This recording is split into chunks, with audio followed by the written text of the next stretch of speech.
¿Qué tal amigos, amigas de Otra Mirada? Bienvenidos a una nueva edición de Mesa Política. El día de hoy continuamos hablando con otro personaje que ha llegado a nuestro país. En esta oportunidad él ha participado de este seminario internacional sobre la crisis de los gobiernos progresistas en América Latina, organizado por la Universidad Nacional Mayor de San Marcos. Se trata de Steve Elder. Steve Elder es un reconocido autor de diversas obras, publicaciones, en donde se ha hecho un análisis respecto a la situación de América Latina y en específico sobre la situación de Venezuela. Él es editor de la revista Latin American Prospected, es una revista especializada precisamente en análisis de la situación de los gobiernos y de las coyunturas que existen en nuestra América Latina. Vamos a conversar con él un poco sobre lo que viene sucediendo en la región y específicamente también en lo que viene aconteciendo en Venezuela.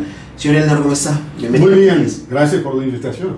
Bien, empecemos un poco por analizar rápidamente esa situación que se está viviendo en Venezuela, esta polarización que se ha producido, esta crisis que se ha generado a partir del deceso de Hugo Chávez y la ascensión al poder de Nicolás Maduro. ¿Cómo la aprecia usted? ¿Cómo analiza esta situación? Bueno, la polarización ha existido inclusive desde antes de que Chávez fue elegido presidente, en las semanas antes de la elección de Chávez en 98, los partidos de la oposición, los partidos principales, decidieron dejar sus candidatos respectivos para apoyar al candidato con mayor posibilidad de ganar a Chávez. Y desde ese momento la oposición ha tenido una posición más o menos unida, aunque hay diferencias entre ellos, pero la polarización es muy aguda. Condujo al golpe de Estado del año 2002, un paro que en Venezuela se llama el paro petrolero, pero un paro general que duró 2 meses o más, en 2002-2003, situaciones de violencia, lo que en Venezuela se llama la guarimba, que son focos urbanos de violencia, varias veces en 2003, después de que Chávez fue reelegido en 2006, en 2007, en 2014 pasó como 4 meses de violencia. De verdad que la situación es muy polarizada, quizás ahora más fuerte que antes. Ahora, ¿existe algún punto de quiebre en esta situación que diferencie el gobierno de Hugo Chávez con el accionar de Nicolás Maduro, que haya producido más bien este incremento de la violencia en Venezuela?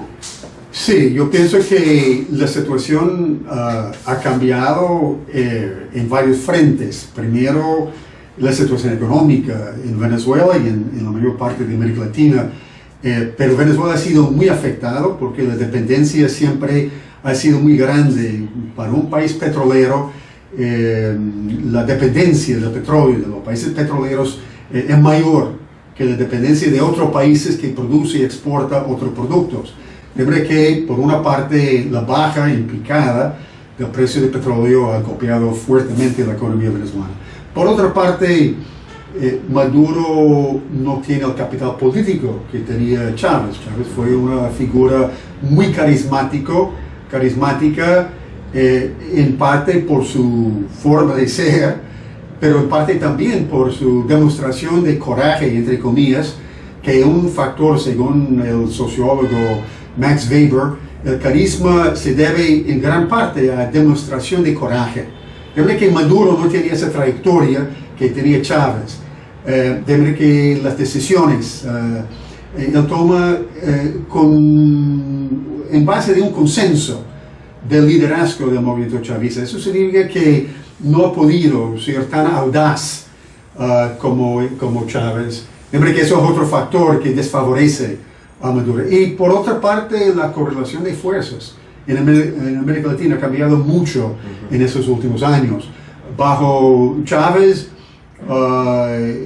tenía gobiernos progresistas amigos en muchos países, la mayoría de los países de América Latina. Ahora la situación ha cambiado y con la excepción de Bolivia y Ecuador, casi todos los otros países tienen posiciones muy críticas al gobierno de Maduro. Ahora, uno esperaba precisamente sobre estos gobiernos progresistas que de alguna manera marcaran la diferencia frente a lo que había venido ocurriendo en los últimos 20, 30 años con los gobiernos que habían estado previamente. Y uno decía, ok, es el momento de gobiernos progresistas, la oportunidad de apoyar al pueblo, a la población, de luchar contra la corrupción, y precisamente es la corrupción uno de los puntos que actualmente ha venido golpeando a varios de los gobiernos, denominados gobiernos progresistas, en Argentina, en Brasil, todo esto que viene ocurriendo con el caso Lavallato.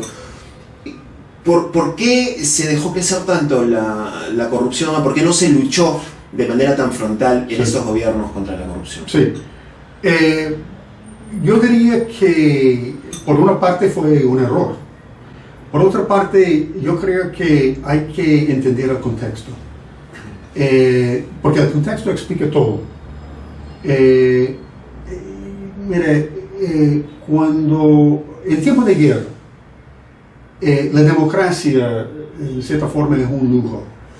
Y tomar decisiones polémicas, como la lucha contra la corrupción, que va a dividir tu movimiento, va a ser riesgoso. De verdad que, mire, en 2002-2003 había un paro que acaba de calificar o llamar el paro petrolero, porque realmente tenía su base en la industria petrolera. Y la industria petrolera, en gran parte, los técnicos de la industria petrolera apoyó a un paro que tenía como fin tumbar el gobierno. De manera que el liderazgo chavista que logró derrotar ese paro, y Chávez despidió los participantes en ese paro, porque fue un paro que tenía como fin tumbar el gobierno. De manera que había 17,000 empleados de PDVSA, la empresa estatal petrolera, que fue despedido. De manera que la mentalidad del liderazgo chavista era premiar la lealtad. Los chavistas en el liderazgo del gobierno dijeron: lo más importante es poder confiar de que la persona que trabaja para la industria petrolera no va a mezclar la política y la parte de trabajo. De manera que hicieron hincapié en la importancia de la lealtad. Ahora, eso podría ser necesario, pero también conduce a una situación en que, bueno, el gobierno podría dar preferencia a un empleado que está buscando empleo en la industria petrolera, dar más importancia a la lealtad política que las calificaciones, ¿no? Y por otra parte pasó otra cosa durante ese paro, y eso es que si no fuera por el hecho de que había algunos empresarios, pequeños en su mayoría, pero empresarios importantes que no apoyaron el paro, sobre todo en el sector de transporte, si no fuera por eso, a lo mejor hubiera logrado derrocar a Chávez. De manera que después del paro, Chávez anunció de que no iba a otorgar dólares preferenciales a los empresarios que apoyaron el paro, a los empresarios que Chávez llamó golpistas.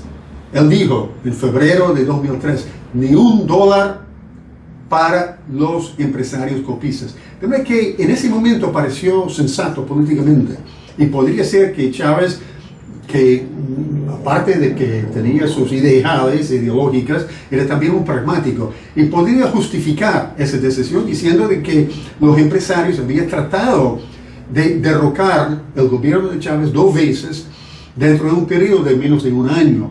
El golpe de estado de abril, dirigido por Fede Cámaras, y luego el paro petrolero, también en gran parte dirigido por Fede Cámaras. De manera que podría justificar esa decisión.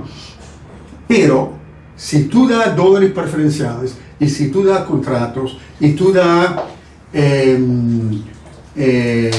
crédito solamente a los no golpistas, tú estás favoreciendo un sector de los empresarios en contra de otro sector. Y eso implica una falta de quizás transparencia. Revisando la coyuntura actual en Venezuela, ¿por qué tendría que apostar? ¿Apostaríamos ya por un relevo en el gobierno socialista de Maduro, adelanto de elecciones? ¿Cuál sería el proceso que se debería seguir en este momento? Francisco, es una pregunta muy difícil, porque para tratar de predecir lo que va a pasar en Venezuela en una situación de tanta polarización y tantas posiciones de extremo. Es difícil ver lo que se llama en inglés un best case scenario, un escenario más atractivo, pero obviamente tiene que haber concesiones por ambos lados. Si tú te sientas en la mesa para negociar, tú tienes que estar dispuesto. ¿Leopoldo López es una concesión? Yo diría que una concesión por parte del gobierno podría ser adelantar elecciones, por ejemplo, regionales. Para darte un ejemplo de una concesión que podría hacer el gobierno, las elecciones para gobernador está pautada para diciembre. Podría adelantar esas elecciones. Eso podría ser una concesión. Yo pienso que al lado de la oposición, la concesión más importante, y yo creo que significaría quizás un cambio en la actitud de algunos dirigentes chavistas, quizás no todos, yo creo que el miedo que tienen los chavistas de todos los niveles, los líderes y también los activistas, es que el discurso de la oposición, cuando la oposición dice no a la impunidad, yo creo que hay una falta de claridad acerca de si esa no a la impunidad significa no a la impunidad en casos concretos de corrupción que está demostrado como tal a través de un juicio justo, en una situación que se presentó, por ejemplo, cuando el golpe de Estado de abril de 2002, en que, por ejemplo, Antonio Ledesma, que es uno de los dirigentes más importantes de la oposición, fue a los medios con una lista de, no me acuerdo, como 100 y pico chavistas, diciendo estamos buscando ellos. Y obviamente los chavistas tienen miedo que podría haber una casa de brujas, una represión, un encarcelamiento. Por ejemplo, cuando General Ramos, el expresidente de la Asamblea Nacional, dijo que Maduro tiene que ir preso y tiene que ir preso por muchos años, ojalá que vive muchos años para que pueda pagar el precio que tiene que pagar, algo así. Yo creo que eso transmite un mensaje de miedo, y si la oposición podría modificar su discurso y presentar algunas indicaciones que su intención es luchar contra la corrupción, pero no hacer una persecución política, yo creo que eso podría también ayudar a suavizar un poco las tensiones. Muy bien, don Steve, muchísimas gracias por conversar con nosotros. Habrá oportunidad seguramente de hablar en otro momento sobre el resto de América Latina, hablar sobre la situación peruana también y ver cómo se aprecia desde afuera también nuestra situación. Muchísimas gracias, Steve Elder, editor de la revista Latin American Prospected, invitado a este congreso internacional también realizado por la Universidad de San Marcos sobre la crisis de los gobiernos progresistas en América Latina. Nos encontramos en una próxima edición de Mesa Política a través de www.otramirada.pe.